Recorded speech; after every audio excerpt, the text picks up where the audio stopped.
Badalona va acollir per primer cop la Volta Ciclista a Catalunya l'any 1948.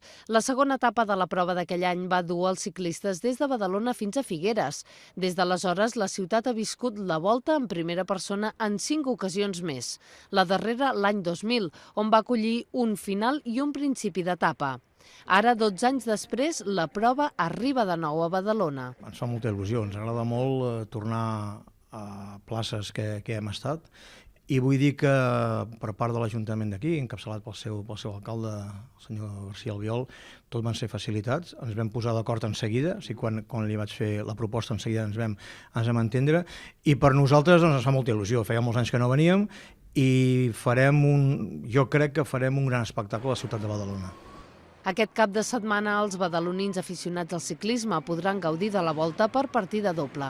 Dissabte a la tarda amb la finalització de la 6a etapa i diumenge al matí amb l'inici de la 7a. A més, el pas de la cursa per la ciutat promet ser espectacular. Els circuits urbans, malgrat són perillosos, són molt espectaculars. I els corredors s'hi posen molt a fondo i jo crec que veurem un gran espectacle. Per això penso que serà molt espectacular. A més, no oblidem que baixaran de la Conreria, vull dir que no serà una arribada en pilot, vull dir que el pilot arribarà molt estirat, amb la qual l'entrada a Badalona serà molt i molt espectacular.